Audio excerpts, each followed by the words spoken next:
자, 앞에 세 가지 이야기했지. 네, 내 가소성을 활용하는 방법. 무엇을 바꿀 거인가? 우리에서 인생 각본을 바꾼다. 포상을 바꾼다. 그리고 소프트웨어를 바꾼다. 하드웨어를 통해 소프트웨어를 바꾼다. 자, 이제 네 번째는 자, 세상 모형까지 알았으면 우리가 이제 신념이라는 걸 한번 이해해 보자고. 신념 체계. 어떤 학습이 어떤 경험이 반복되면 그건 반복되었으니까 앞에서 설명한 걸로 보면 그것이 우리의 세상 모형과도 관련이 있을 거고 우리의 소프트웨어와도 관련이 있을 거고 우리 각본과도 관련이 있을 거란 말이에요. 근데 이걸 이제 신념 체계적인 신념적인 측면에서 한번 접근해 보자고. 일단 신념은 우리 삶의 결과를 창조하는 시작이야. 신념이. 왜냐하면 우리의 삶의 모든 결과는 우리가 어떤 신념을 갖고 살아가냐에 따라서 얻어지는 것일 뿐이거든. 그럼 신념이 뭔가?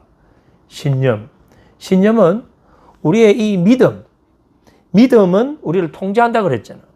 우리를 통제하는 그 믿음이 현실에서 실현되려는 의지를 갖게 되면 이건 신념화돼 버리는 거거든. 그럼 믿음보다는 신념이 더 강한 파워를 갖고 있단 말이야.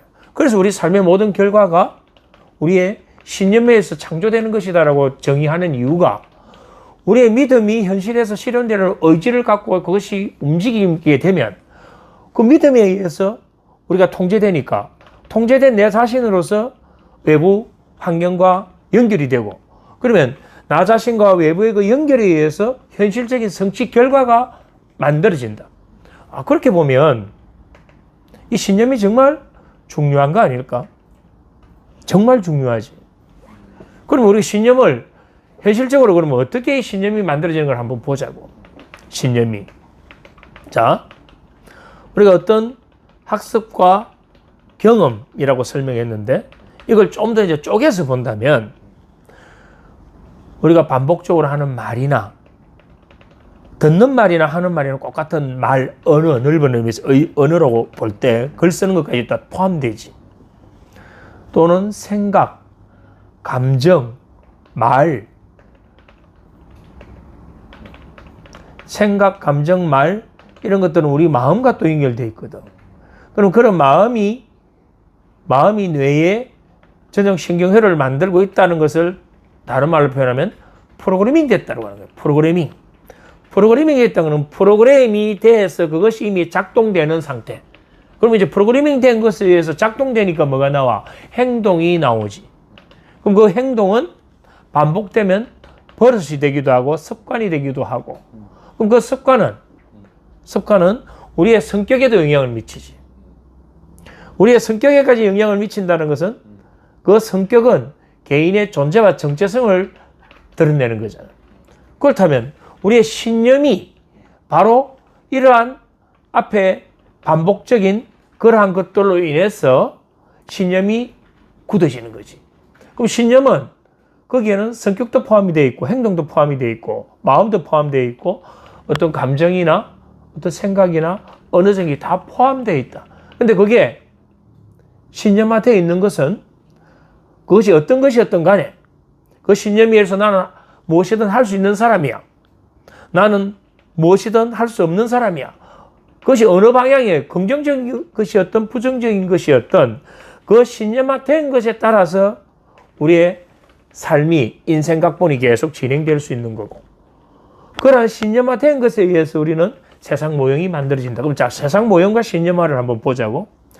신념화된 것은 이미 뇌에 뭐가 만들어져 있다? 전용 신경회로가 만들어진 것으로 보니까 이건 우리의 세상 모형을 떠받치고 있는 것과 같다. 우리 세상 모형 안에 그러한 신념이라는 것이 자리 잡고 있다. 그것이 가장 큰 영향력을 행사하고 있다. 결국 우리는 성공신념을 갖느냐 또는 실패신념을 갖느냐. 이 성공신념을 다른 말로 활력신념이라 그러기도 하고 긍정적 신념이라 그러기도 한다 이 말이에요. 그러면 실패 신념이라는 거면 결국 앞에 이야기했던 성공 신념이나 활력 신념은 자기 자신이 무엇이든 할 수 있는 상태, 도전할 수 있는 상태, 뭔가 호기심을 많이 가진 상태, 그런 상태를 만드는 실패 신념은 그러한 것들을 못하는 상태. 그 못하는 상태와 할 수 있는 상태는 뭘까? 타고난 것이 아니다 이 말이야. 무엇일까?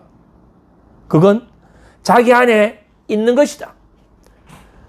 성공과 관련된 어떤 신념을 만드는 요소든 실패와 관련된 신념을 만드는 요소든 그것은 자기 안에 있는 것이다. 그것을 해방시키고 그것을 개방시킬 때, 그것을 자유롭게 해줄 때 그것이 성공신념이 되고 활력신념이 되는 것이고 긍정적인 신념이 되는 것이고, 그것을 묶어놓을 때 그게 결국은 뭐냐면 실패 신념이 되고 부정적 신념이 되는 것이고, 그래서 묶어놨다고 해서 그걸 자기를 제한하고 있다. 자기 제한 신념이라고 하는 거예요. 자기 제한이라는 게 결국 뭘까? 그것이 없는 것이 아니고 있는데 제한식이 났다. 그러면 우리가 어떤 신념을 갖고 있냐에 따라서 만약에 성공 신념을 갖고 있다면 우리의 신념이 우리의 삶의 결과를 창조한다고 했으니까 성공 신념에 의해서 우리는 성공적인 삶의 결과를 얻게 되는 것이고, 만약에 내가 자기를 제한하는 부정적 신념을 갖고 있다면 나는 그 부정적 신념에 의한 삶의 결과를 창조하게 된다. 그렇다면 그것을 선택하는 것은 우리가 할 수 있다. 그런 능력은 누구에게나 있다. 다만 그것이 이미 선택할 수 없는 상태로 내가 놓여져 있다면, 그것이 고착화되어 있다면 나는 나의 뇌의 가소성을 활용하지 못하는 상태다.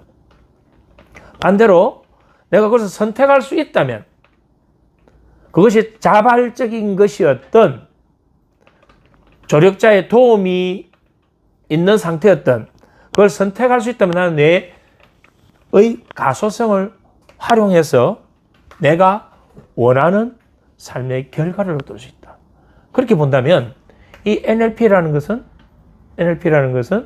바로 우리의 성공신념, 활력신념, 긍정적 신념을 강화시켜주고 그로 인해서 자신의 존재와 정체성을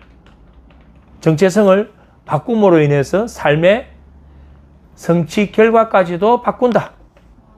이렇게 본다면 이제